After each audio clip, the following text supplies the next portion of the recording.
So again, welcome everyone to today's webinar. We are going a little further with our Summary Across Trials, the ST add-in.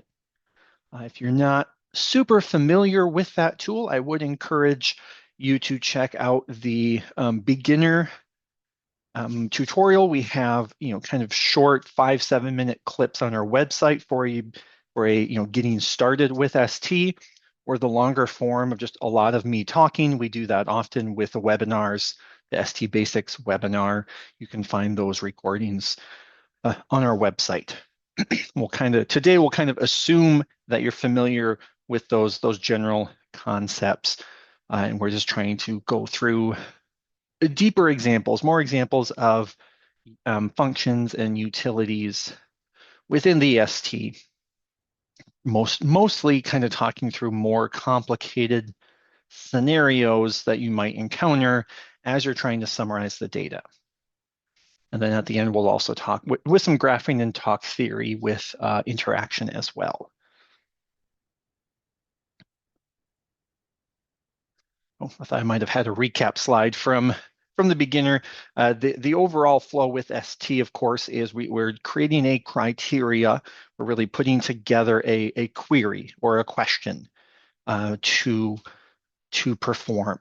And you select trials to search. Then you form the list of treatments that you want to summarize. And then finally, you create the instructions for the assessments, what data to combine, what data to split into different sections, and how to analyze that. So we'll follow kind of that same basic step here today as far as our topics. So kind of want to start out in the treatment section. First topic would be a little more advanced wildcard that you can do as you're forming your list of treatments. And we call it the with any wildcard. And the idea is that, I guess the example I give here, maybe you have a study. I've got my made up herbicide. We always use sure kill. And maybe in different studies, we had a different adjuvant.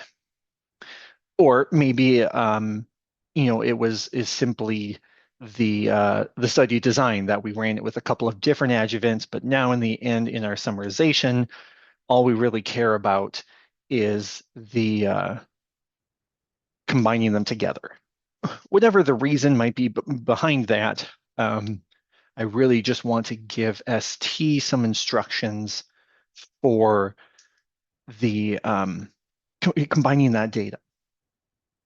And so the way to do that, of course, you would define kind of your core products, I guess, if you will, first. So I have the definition of my sure kill here and the rate that we applied it at.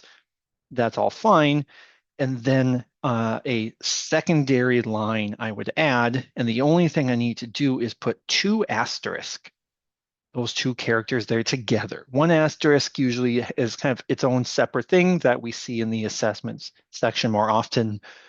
2 of them together is the special code here, if you will, that tells ST everything else. As long as you find a product that has sure kill at that rate, then anything else that it may have in its own list as components, we don't care. Bring them all together, combine them all. So here on the screen, I just, I grabbed a couple examples, and we'll see this in my ST as we run that as well. The sure kill with 2, made up adjuvants, for example. So that can be pretty powerful. One caveat that you do kind of have to watch out for is sometimes it's maybe more powerful than you would want because it's not being a with any. It isn't sure kill with just one other product, and it could be 4 or 5 different. If you have a whole series of products, or like a system approach to your product or something, with a lot of components, all of those could be grabbed. This isn't specifying one particular other line. So any product that has two components, and one of them is SureKill and one of them is something else, it's not limited to that. There could be SureKill with this adjuvant with some other adjuvant or with some totally separate product. So sometimes you might end up, by using this, you might end up pulling in too much data, perhaps too many treatments get kind of sucked into that one spot. So you just kind of have to watch. Again, of course, all depends on your trials and how they are set up, whether it makes a lot of sense or not, or whether there's that danger on the flip side of pulling in too many. A little hard to visualize some of this. I'm going to go into ST just to perform these steps, but it is a little tricky here to demonstrate a lot. So that's why I'm relying a little bit on some screenshots as well. I am in ST here, so let's just create a new criteria. And I'll go through the usual steps.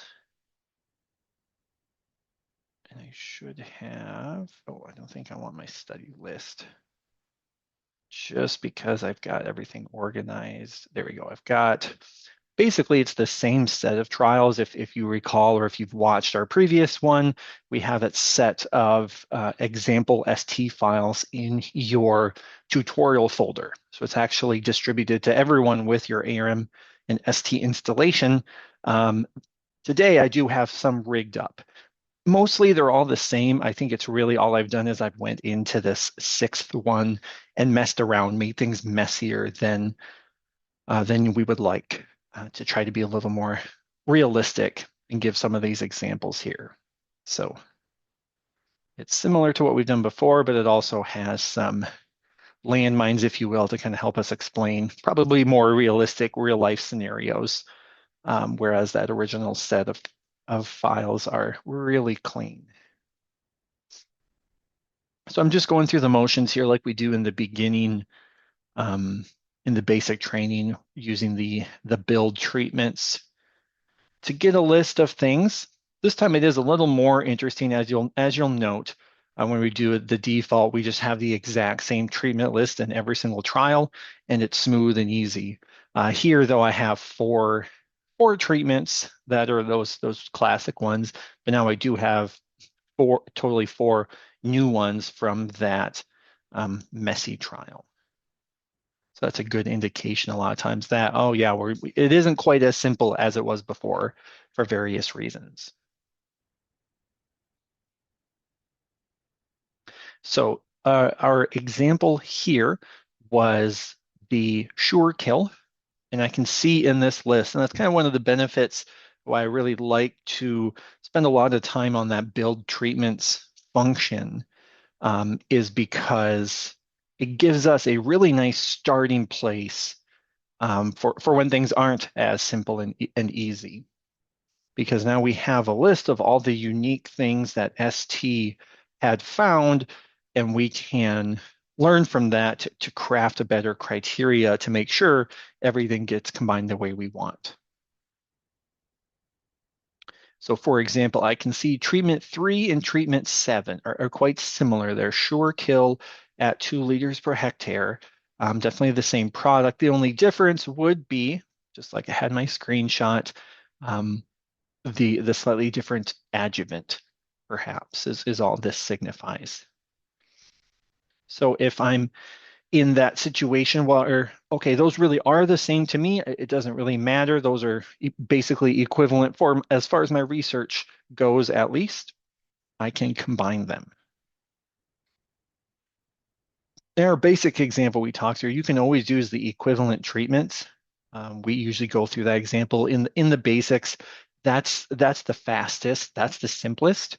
And honestly, in this case, that would probably be the way I would do it, just because this is a very small example. But of course, to show sometimes if you're combining a lot of trials, it's maybe not practical to use that. So what we could do is let's repurpose this number 3. We want to have that SureKill. That's the thing we want. And then we just really don't care about whatever else comes with that sure kill. So I am just going to change the name here of this product into that double asterisk. And then I'll want to clear out everything else because ST won't look at any of this anyway once it finds that treatment name, the double asterisk. So let me just cut that out there. And so now this line here, this criteria is going to pull in all data that's got the sure kill at 2 liters per hectare with any other components that they have. And so, of course, assuming I don't want a separate list of that data, especially not to summarize with the combined, that wouldn't really make much sense. I can then delete this treatment as well, these 2 lines, or I can just delete the entire treatment here. Since we know any data that's assigned to that will fall under this umbrella now that we change that.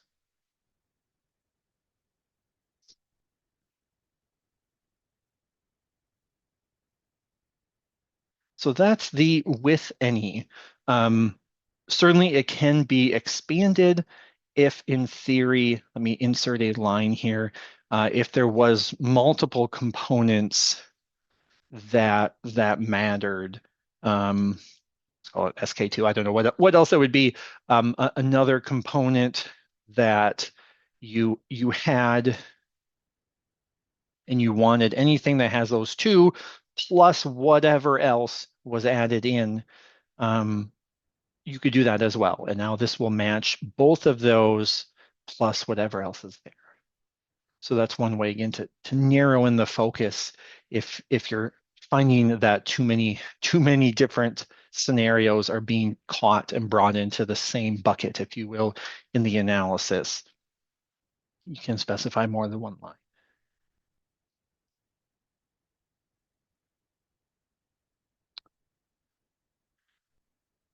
Okay, so that is the with any.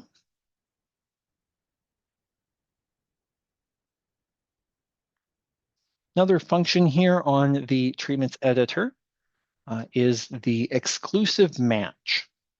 So this is a column right next to that equivalent treatment that we had looked at a second ago.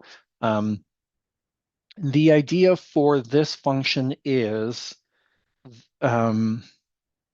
really, I think primarily if you are casting kind of a wide net as far as your selection of trials go. So, in my example here, I have 6 trials. I'm very focused. I know exactly the trials I want to look at, and they're very similar structure. So this example probably doesn't make a ton of sense. But if you are maybe you don't quite have a very specific set of trials. You're trying to look across everything our company has done globally in the last 7 years to find this, that, and the other. Suddenly, it might make sense to use something like this. So you don't have to be super focused in your trial selection. I could pick 150 trials in that first workflow there. And then if I use this exclusive match, it will drop out any trials that do not contain specifically that treatment that you have defined. So in my example, I've marked this down for this super stomp. So if any trial out of my 150 that I've selected, any of those that don't have super stomp at 1.5 liters per hectare will not be matched. Even if there's other treatments in my treatment list that are in that trial, that would have data that could be summarized. If I use this exclusive match, it will not bring in that trial. So if, again, kind of makes the most sense if you're casting a really wide net for your trial selection and you just have this, well, I don't want any trials that don't contain this core product or this core treatment, whatever thing that really matters a lot, right? So I don't know how common this is, but I thought it's at least just kind of pointing out, because the other thing I always forget when I'm training on this, so I kind of made this slide just as much for me as anything else, because in addition to marking that down in the treatments list, there's actually one more thing you have to do in your ST options. You do also have to toggle the treatment matching option here next to the number 2. So if you change that option to selected exclusive, that points ST to look at your exclusive match column and then actually perform what we just described. So that's the gotcha that, again, happens to me all the time when there's a question I'm trying to talk through this with someone. I always forget, okay, yeah, use the exclusive match. We talk all about it, and then we run the summary and nothing happens. And so it is this one extra thing in the tools and options. The default here, it's on the very first option section here. The default is treatment matching is set to any. So just as long as you match something, you'll get that information. You want to change that to selected exclusive. So that way, if I've selected to be exclusive using this exclusive match column here, then, like we said, step through and toss out trials that don't have that very specific one. And there's a question here if ARM will say which trials were discarded. And yes, they definitely should. Let's run that actually here. If I do selected exclusive and I mark down the super stomp, I can see here because of this treatment 5, I know that I specifically messed up the way super stomp is listed in that 6th trial. I put a little dash in there. So ostensibly this specific description should not exist in that 6th messy trial. So I believe we should see what happens as we run that. Oh, I have not done assessment. So that obviously we're not going to get very far. Let me real quick just take, we'll just do the default. Maybe let's just grab, I don't know, the control ratings. It doesn't really matter. Now, if we run that summary, it should in that initial messages window, it should show us, yep, there's a good sign there, match failed in treatments. Okay, we can ignore all these assumptions of AOV, warning, there we go. So it'll show here in the warnings that example 6, the match failed in treatments. Now, again, it doesn't tell us explicitly why, it didn't say the exclusive match, but it is at least going to tell us that did fall out. Mm-hmm.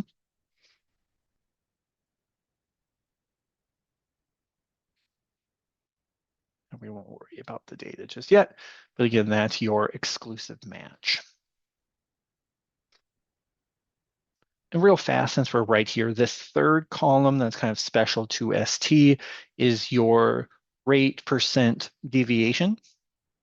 And this is just giving you flexibility on the rate that you've defined. If you want to have a certain range of kind of plus minus around that rate you've defined. So for example, if I put in the number 10, it would allow for any rates in other treatments. If it had super stomp, but instead of 1.5, it was 1.6, that would be within 10% of my specified rate. It would still count, right? It would still be pulled into this treatment. Don't know how common that would be. I would imagine the one good excuse I could find for that perhaps would be to catch any rounding issues. If you have a mismatch between imperial units and metric units, ARM is really great at allowing and converting between those two systems. And I believe ST is smart enough as well. So you wouldn't have to go into each trial and get them all onto metric or all onto US. ARM and ST are smart enough to do those conversions, to know that those two numbers are the same based on that unit. But of course, you could run into slight rounding issues, perhaps, if they use that conversion, but then rounded their amount, because the gallons per acre equivalent of this just is an odd number. And maybe they just rounded or whatever. I think that would be one good use case where you could just throw in a little deviation amount there to allow that range to grow just a little bit. Again, not sure how common in real life that would be or not, but that was the one example I could think of for the rate percent deviation that might be useful.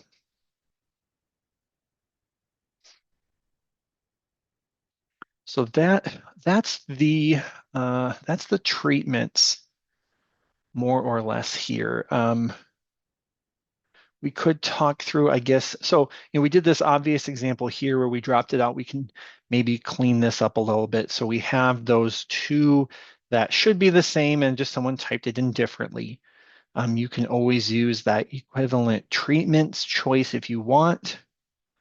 Something else you could do, there is the gold filter box here that lets you pick. So I could, in theory, just do something like this, super stomp and super dash stomp. And what happens there, you'll see it puts in that name and then just that vertical line character. I'm not actually sure what the technical name for it is. That gets put in between what you've selected. And since the rate and everything else was the same, this should combine 1 and 5 together. So I could remove this one from my list.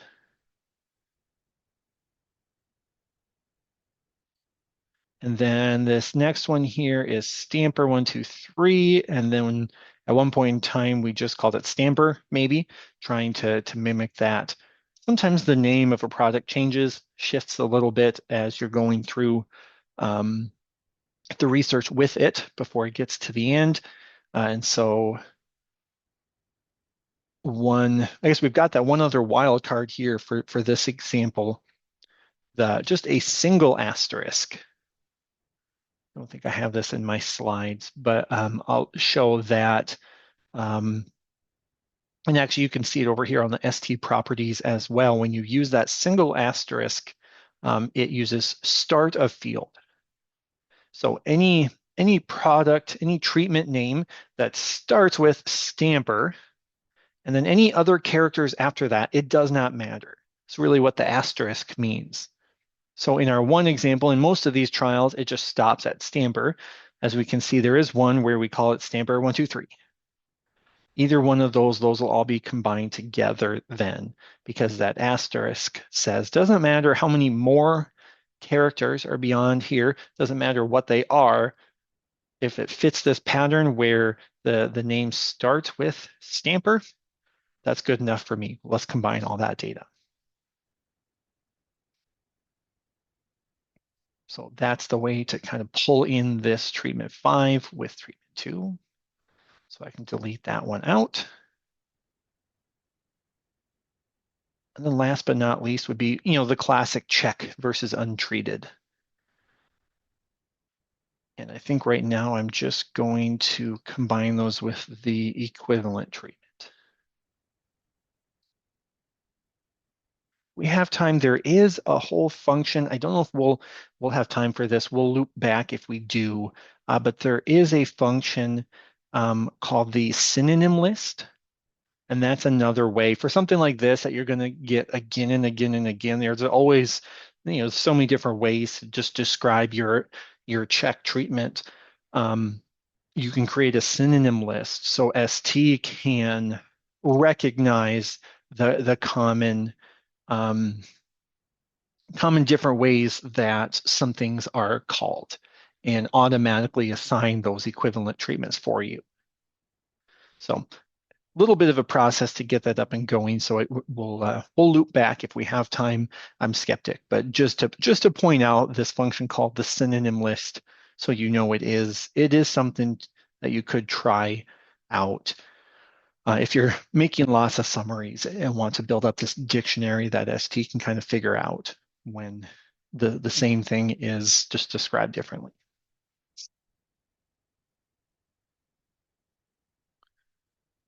Okay, so that'll cover the treatments. We can move over to the assessments. Before we do, I'm actually going to switch my headset over. The one I'm using is beeping at me that my battery is about to run out. So let me switch over one moment, please.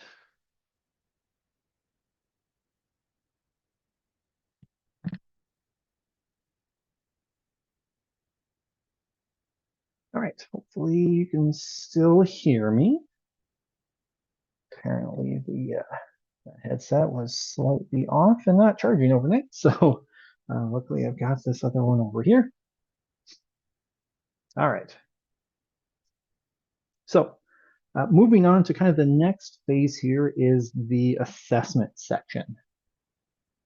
Now, usually in the beginner series, it ends up being the spot that I spend a lot of time on. We do a couple different examples.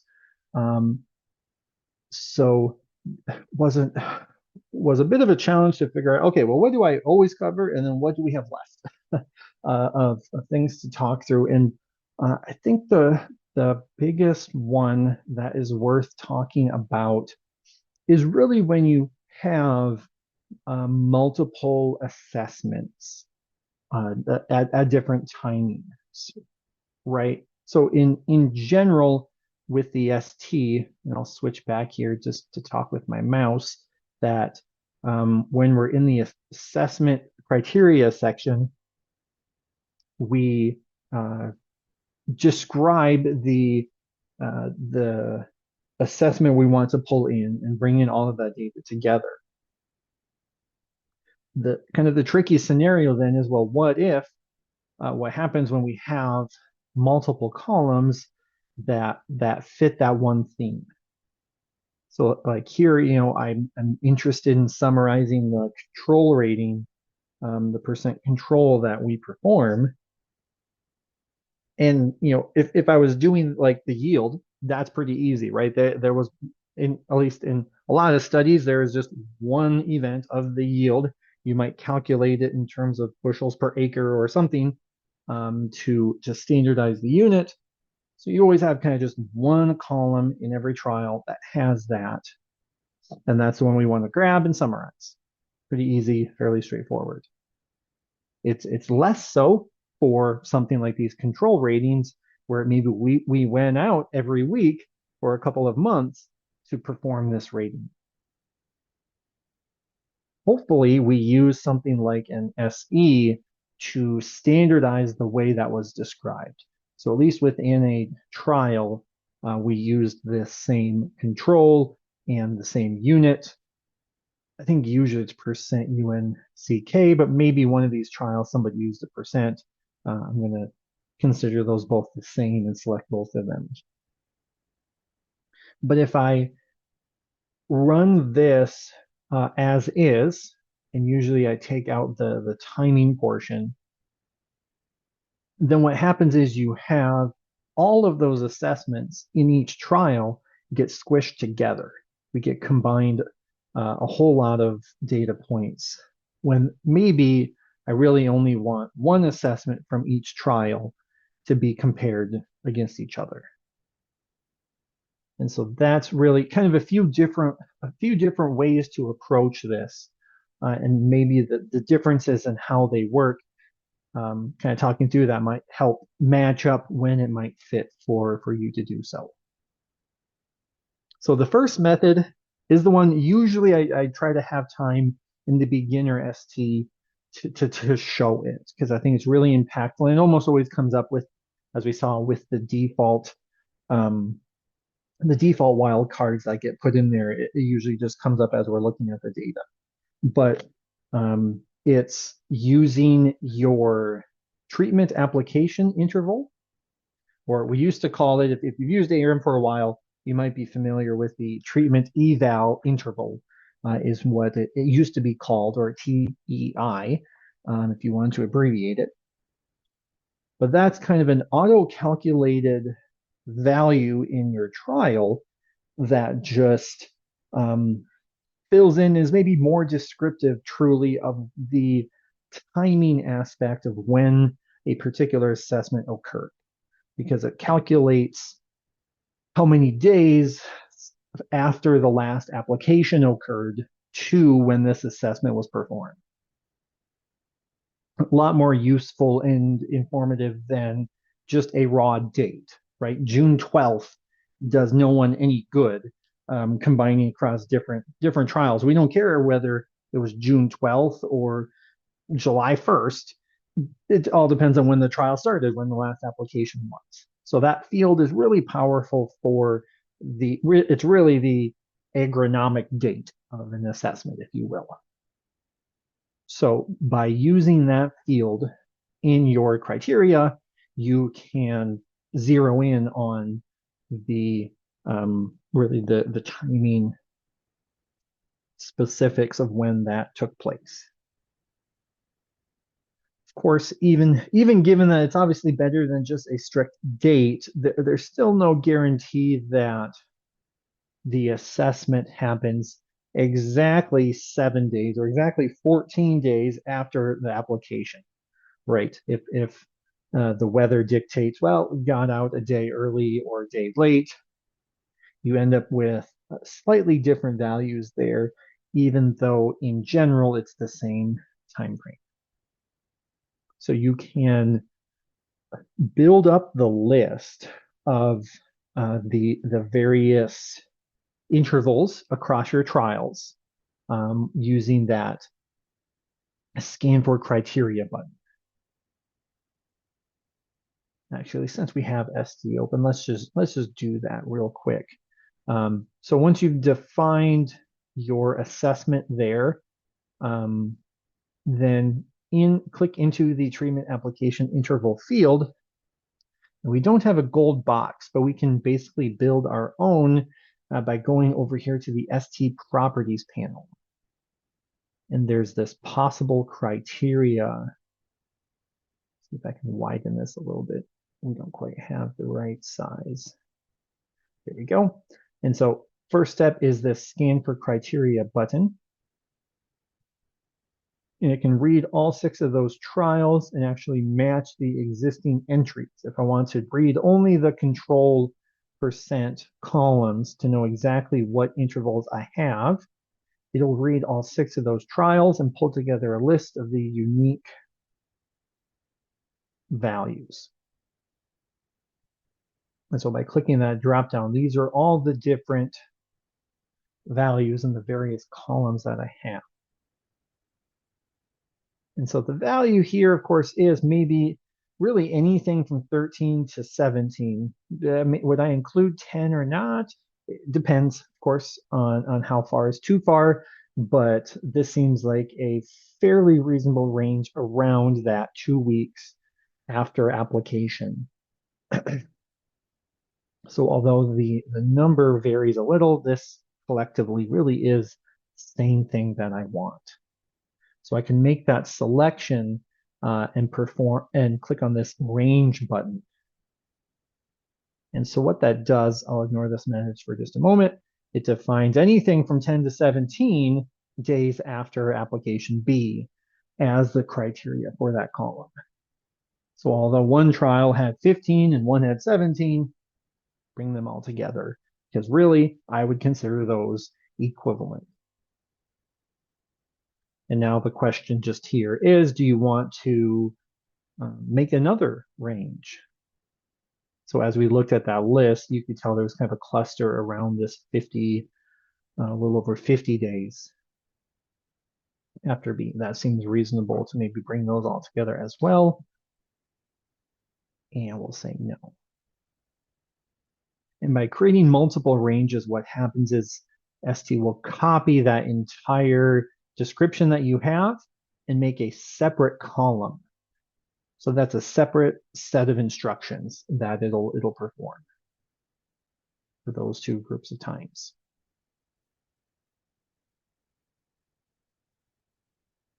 So that's that example there. Like I said, usually one we kind of talk through with the basic training as well, just really impactful. But a couple of other ways you could tackle this. Very, very similar idea as the interval as far as just the range of dates, the schedule, if you will, for the assessments. But you can utilize the rating timing field.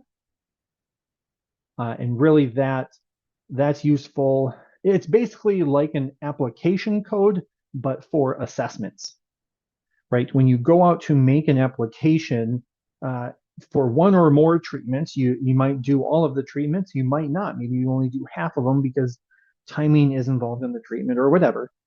You'd make one application code that multiple treatments fit under. Same thing here with assessments. One time we'd go out to take ratings, I might have 5 different things that we're taking at each plot. One assessment action, task, if you will, or you would put that in as a rating timing code. And so it's just A1, A2, A3, or assessment 1, assessment 2, etc.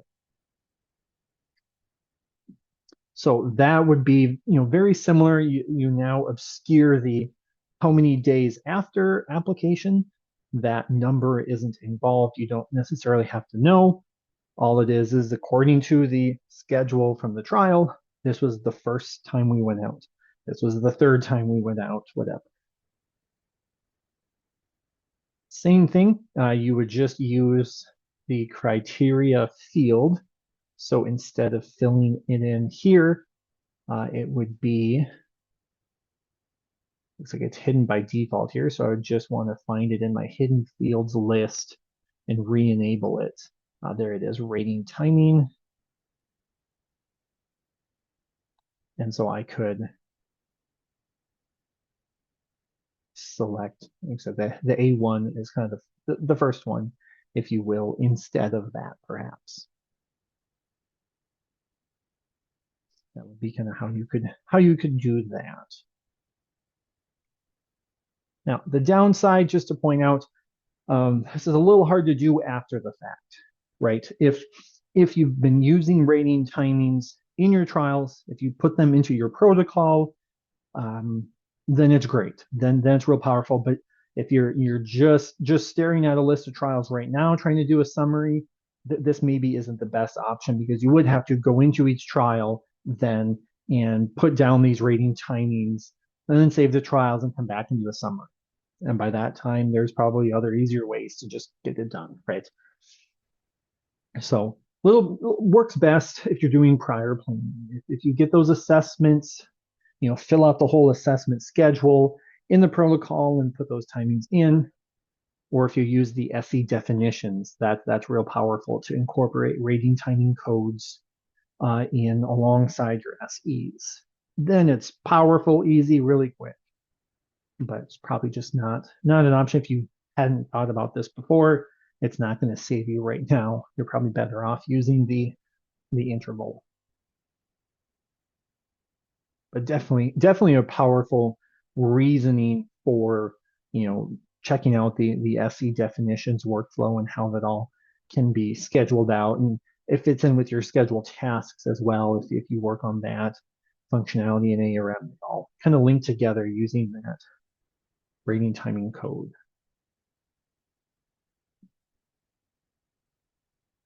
Third option here that you can do, a little bit different mathematically in the end, right? So the first two were just all about finding the one column that we care about to summarize across each trial. Same thing here, but a little bit more powerful, a little bit different actual data that you can end up with here.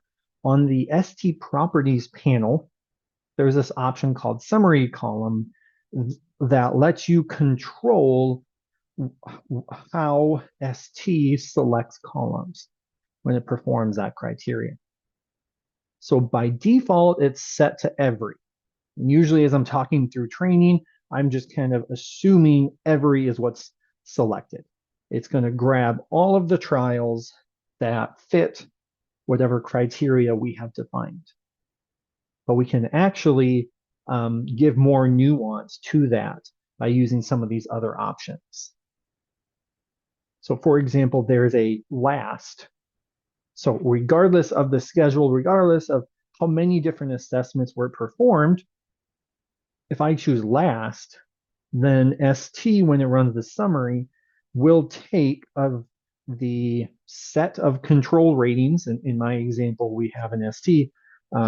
Say it finds 5 control ratings in the first trial that fit that description. It's going to look at the assessment date, and whichever one was performed last.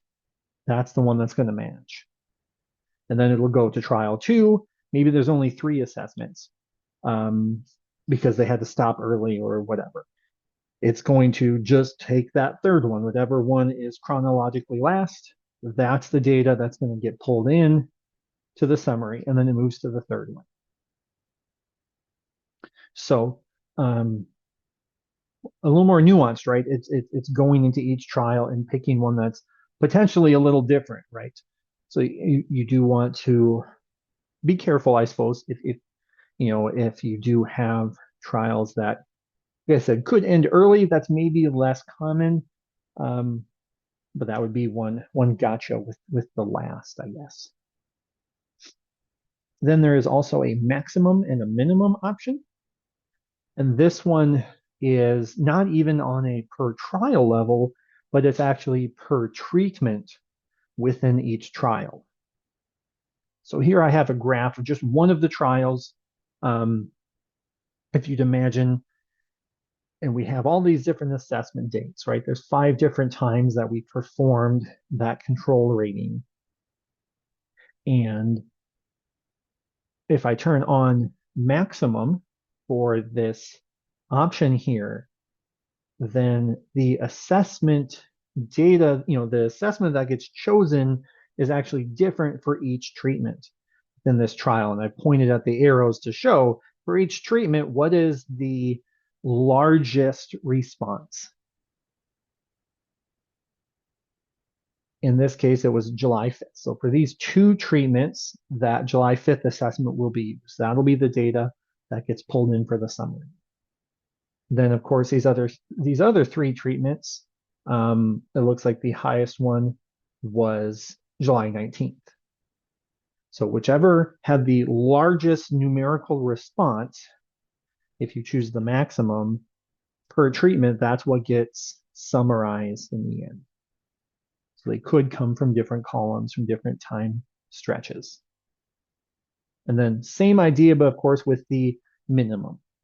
So just depending on what your variable is, is it most significant that it's the lowest response or the highest? Either one is a possibility.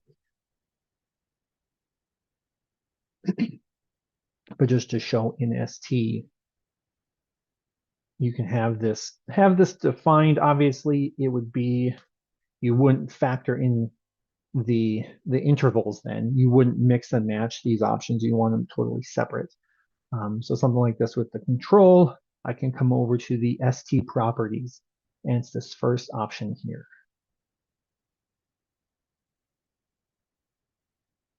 So we'll only get one value per trial, per treatment, but of course, who knows which assessment it is, right? From a timing aspect. So just more power. Of course, just be careful. Of course, is this what I want to pull in? Would be the one thing to just double check on.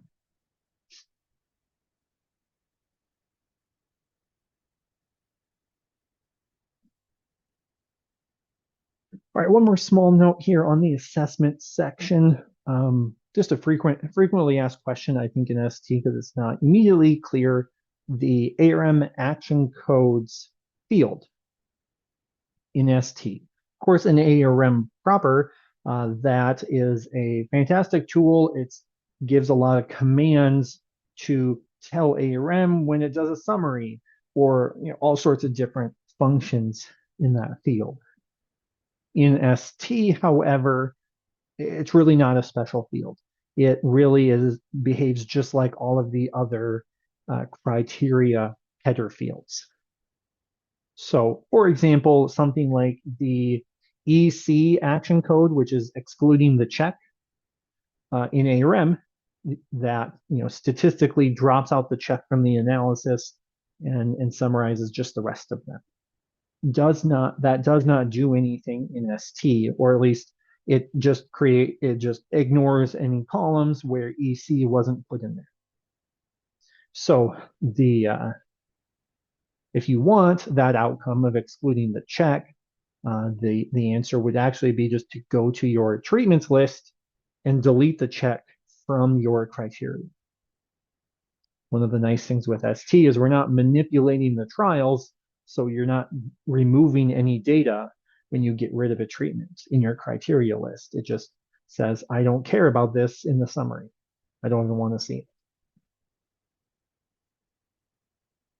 Another common question, those automatic transformations, the square root, the log, the arcsign that you do in data review in ARM, ST will actually completely ignore those. And the statistical theory is ANOVA with multiple trials kind of has its own set of things you'd look at and care about. And most commonly, all those things we do care about in a single trial, most of those go away once you get a bunch of trials to combine. So we kind of just ignore whatever you chose in the individual trial for the individual ANOVA. Those all make sense. In that realm, once we get to ST, we're just going to ignore them. And so it won't be a problem if some of the trials have one and some have the other, is another way to say it.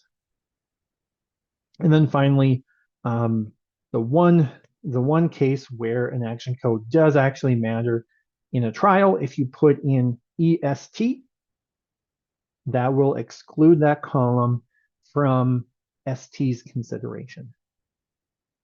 So it just, before any matching happens at all in the assessment section, if there's a column in the trial that has EST, it just gets dropped out. It won't even be considered. So useful if you want to make sure something shouldn't be included in an ST summary. Also something to remember if you just can't figure out why am I not matching on something, maybe for some reason there's an EST sitting there causing that problem.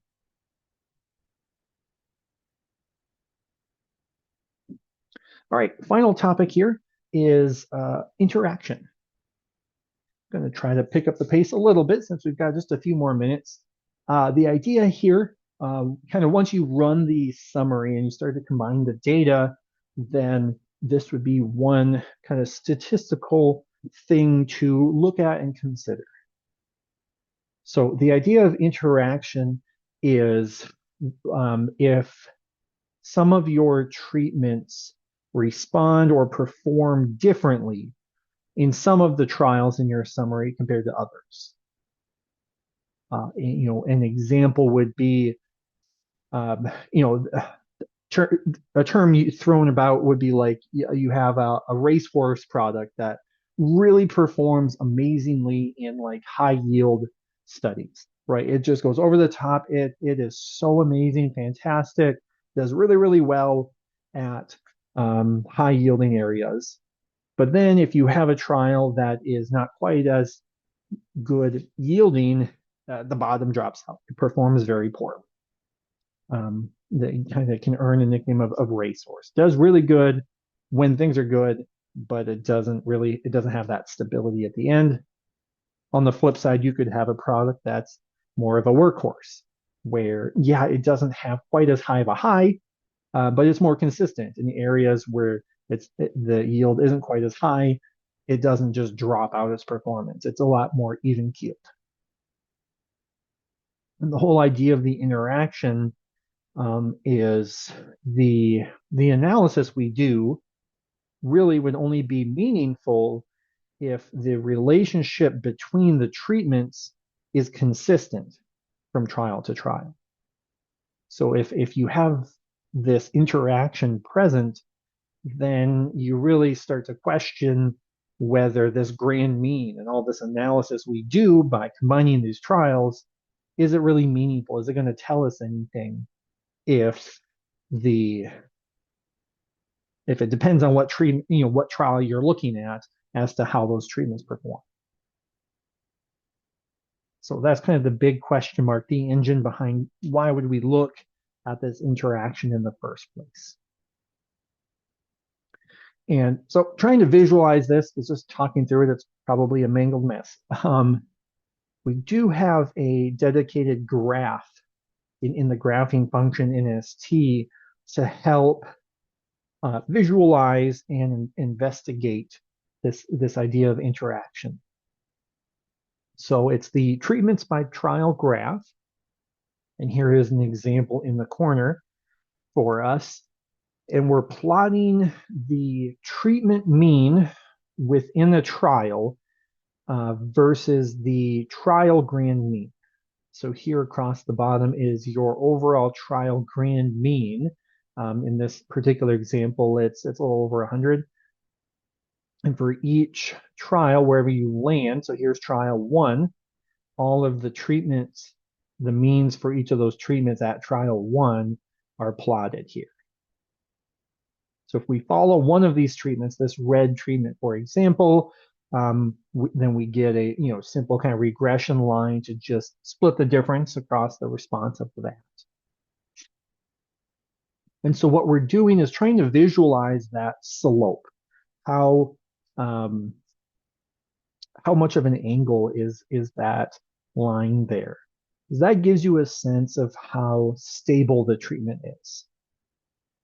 So the larger the slope, like the blue, the blue and the green here have a larger slope, they're more pronounced, would tell you that you're maybe looking at that workhorse, that your treatment is more sensitive to trial effects.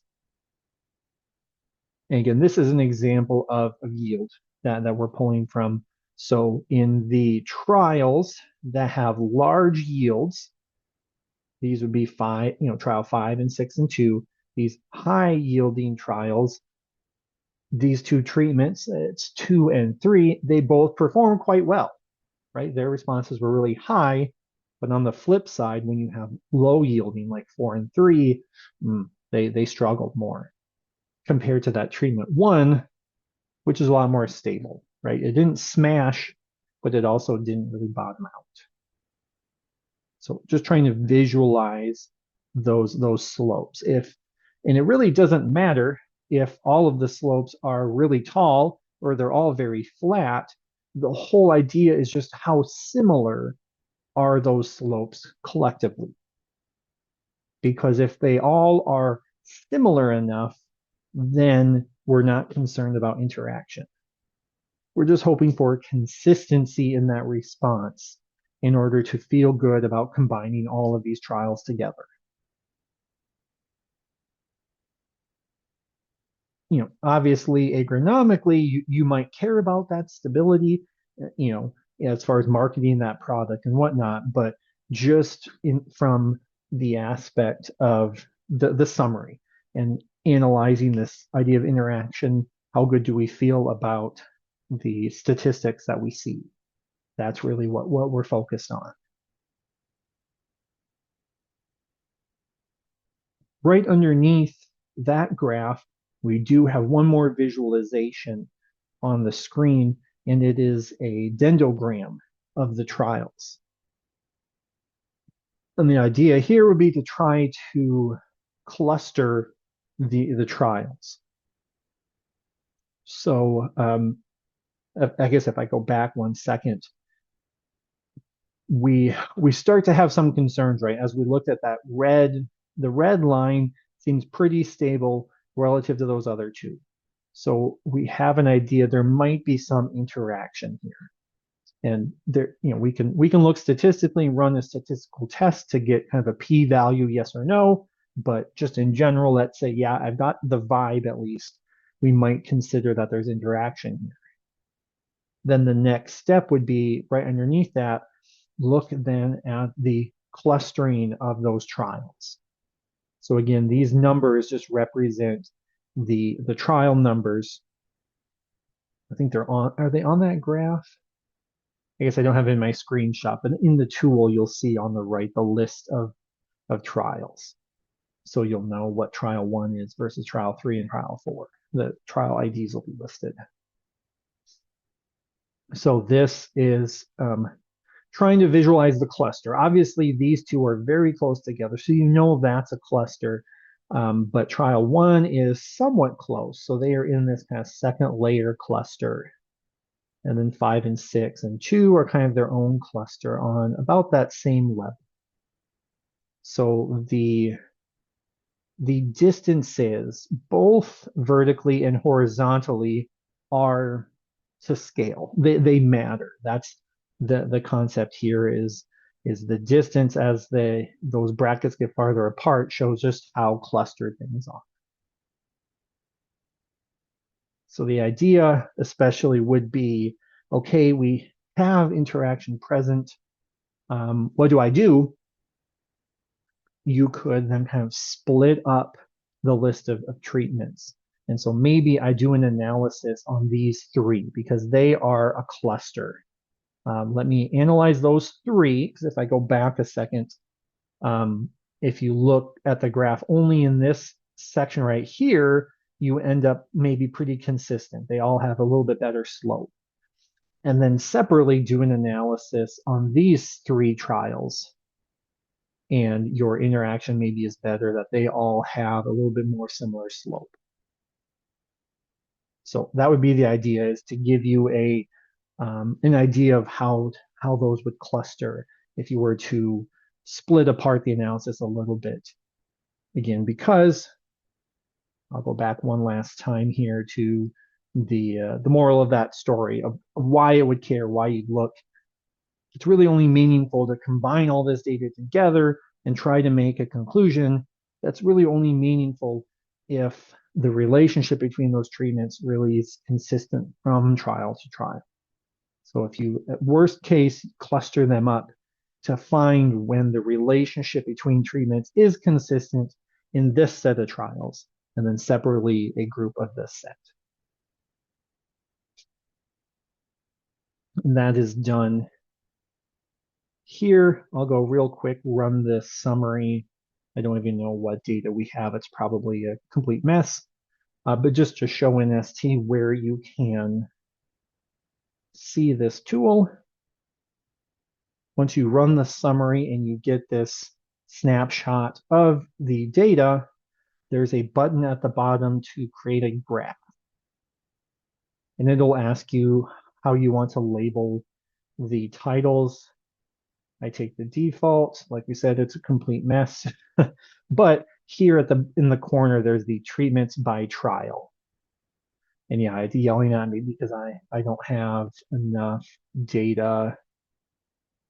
I need at least 2 trials that are in a grand mean. There's something. Okay, we got something.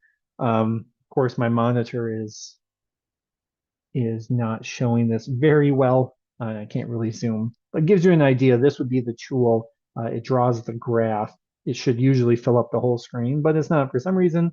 And then the treatments here to the right. So that's your reference of trial 1, 2, 3, 4 in your dendrogram, and how they all fit together. Oh, excuse me, these are your treatments. The trials are right here. I only have 3 trials that matched this criteria. And you're looking at the slope. And if I generate the report, there is the statistical test. I just want to point out, I probably should just took a screenshot for the slides, that if you look at the full AOV table in your analysis, then you can see, kind of a simple yes or no, or as close to a yes or no that statistics will ever let you get. in the AOV table for your analysis, this is grand mean number 10, I guess, you would look at the treatment by trial. And yeah, those first ones are a mess, right? So we probably have to go down a little ways to find a real assessment, because those are all two split out. Here we go. There is a line called treatment by trial. That would be the one you want to investigate, and you get the end p-value. If that is significant, that tells you there is a concern for interaction. So that would be a cut and dried yes and no, right? We use the visualization to decide whether maybe there's a concern, but this gives you a nice statistical backbone, I guess, if you will, for whether to look deeper and maybe change things up. Okay, so as predicted, kind of ran right past time. If you do have more questions as you're putting together a summary, feel free to reach out to us. ST is pretty tough to train on in general because everyone's data is different, and for sure it makes a lot more sense when you're at the controls with your trials. So if you have some troubles, hard to know exactly how to implement some of these items with your summaries, as always, feel free to reach out to us or your local rep in your region, and we can help you out.